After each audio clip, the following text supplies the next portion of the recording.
क्या तुमने कभी भी नोटिस किया है तुम्हारी लाइफ में कोई ऐसा इंसान जरूर होता है जिसके पास तुम ना चाहते हुए भी खींचे चले जाते हो। वो तुमसे कुछ नहीं कहता, वो तुम्हें फोर्स नहीं करता, लेकिन फिर भी एंड में वही होता है जो वो चाहता है। हमें लगता है कि हम अपने डिसीजंस खुद ले रहे हैं, हमें लगता है कि हम आजाद हैं, लेकिन सच तो ये है कि हम किसी न किसी के प्यादे हैं, हम किसी के गुलाम हैं। और आज मैं तुम्हें डार्क साइकोलॉजी के उस गहरे समुंदर में उतारूंगा जहां मैनिपुलेशन एक कला है। आज मैं तुम्हें कोई पुरानी कहानी नहीं सुनाऊंगा, आज मैं तुम्हें सिखाऊंगा the art of invisible control. कैसा एक इंसान बिना चिल्लाए बिना लड़ाई किए दूसरे इंसान के दिमाग को हैक कर सकता है। तो चलो बिना किसी टाइम वेस्ट के करते हैं वीडियो को शुरू।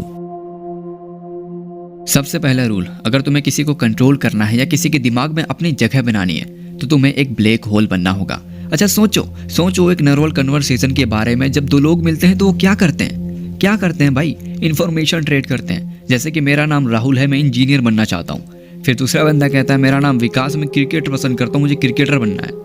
ये सब नॉर्मल है, लेकिन एक कंट्रोलर, एक डार्क ऑब्जर्वर ऐसा बिल्कुल भी नहीं करता। अब जब तुम किसी से मिलते हो तो अपने बारे में बताना बंद कर दो, क्योंकि ह्यूमन साइकोलॉजी का एक ग्लिच है कि हम खामोशी को बर्दाश्त नहीं कर सकते। जब सामने वाला चुप हो जाता है तो हम नर्वस हो जाते हैं और उसी चुप्पी को भरने के लिए हम अपने सीक्रेट्स ही निकालने लगते हैं, उगलने लग जाते हैं। तो इसलिए खामोश रहना सीखो। और अब मैं तुम्हें एक बहुत ही इंपॉर्टेंट टास्क देता हूँ। मान के चलो आज संडे है, कल सोमवार होगा, ठीक है? तो तुम जाओगे स्कूल या फिर कॉलेज या फिर ऑफिस, ठीक है? एंड लोगों के बीच में बैठे हो तो तुम ट्राई करना, जब भी कोई तुमसे पूछे तुम्हारा वीकेंड कैसा गया था, तो बजाय पूरी कहानी सुनाने के बस इतना कहो इंटरेस्टिंग था।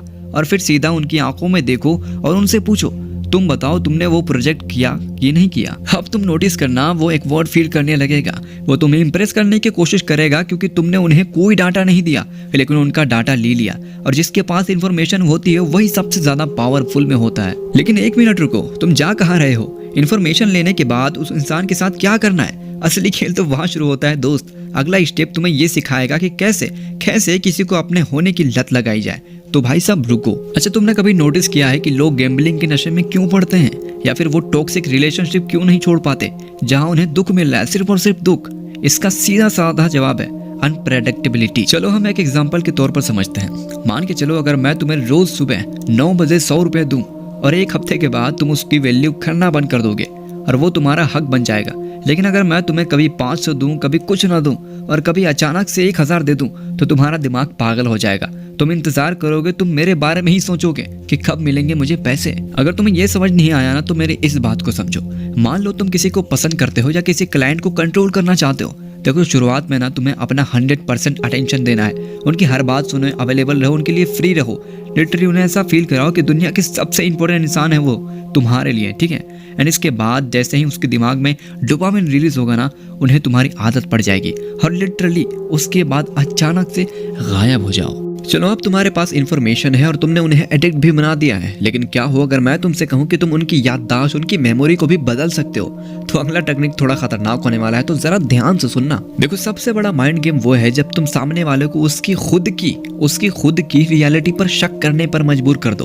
देखो इसे कॉमनली गैसलाइटिंग कहा जाता है, लेकिन डार्क साइकोलॉजी में इसे पर्सपेक्टिव इंप्लेनेशन कहते हैं। अब मेरे इस बात को जरा ध्यान से सुनना। देखो जब तक सामने वाला अपने दिमाग पर भरोसा करेगा ना, वो तुम्हारी बात पूरी तरह कभी नहीं मानेगा। लिटरली लिख कर ले लो, कभी भी नहीं। कंट्रोल एस्टेब्लिश करने के लिए तुम्हें उनका सेल्फ डाउट एक्टिव करना होगा, और ऐसा कब होगा? जब मैं तुम्हें बताऊंगा। लेकिन हाँ, अगर तुमने वीडियो को अब तक लाइक नहीं किया तो क्या कर रहे हो भाई? कर दो लाइक और सब्सक्राइब अगर तुम्हें थोड़ी सी भी वैल्यू मिल रही हो तो चलो आगे बढ़ते हैं। इस चीज को याद रखना कि एक मास्टरमाइंड इंसान कभी भी ऑर्डर नहीं देता। अगर तुम किसी को बोलोगे कि भाई तुम प्लीज तुम ये काम कर दो, तो लिटरली वो तुम्हारी प्लीज नहीं देखेगा, बल्कि उसका ईगो उसके बीच में आ जाएगा और वो कहेगा नहीं तो खुद कर ले।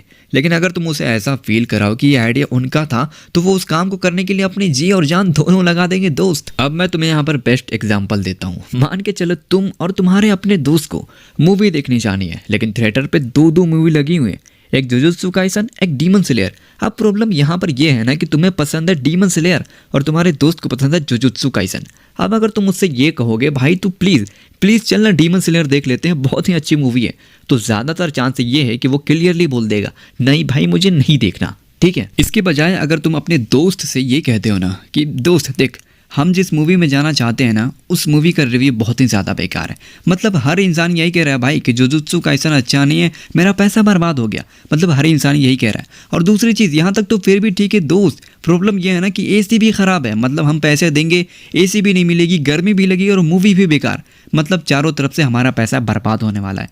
बाकी तेरी मर्जी है, देख ले, जिधर जाना हो जा सकते हैं। और बस तुम्हें बस इतना ही करना है। तुमने अपने बातों पर गौर किया, तुमने कहा कि तुम्हारी मर्जी है, लेकिन तुमने नेगेटिव फैक्ट भी जोड़ दिया। जैसे कि तुमने कह दिया कि एसी काम नहीं कर रहा, मूवी का रिव्यू बेकार है, और तुमने ये भी कह दिया ना कि पैसा बर्बाद हो जाएगा। बस तुम इन्हीं नेगेटिव फैक्ट का यूज़ करके उसके डिसीजन को गोली मार देते हो भाई। और वो जाहिर सी बात है, वो वही चूज़ करेगा जो तुम्हारी पसंद की मूवी थी।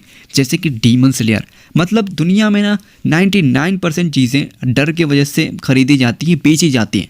तो तुम्हें भी इसी चीज़ का यूज़ करना है, इंसान को डराना है, और ऐसे डराओ कि जीत भी यूँ नहीं हो और उनको लगे कि कंट्रोल उनके हाथ में है, लेकिन कंट्रोल असल में तुम्हारे हाथ में ही होता है। बाकी आई होप तुम्हें वीडियो सही लगी हो तो लाइक सब्सक्राइब कर देना, एंड कमेंट में जो भी सवाल है पूछ सकते हो तुम।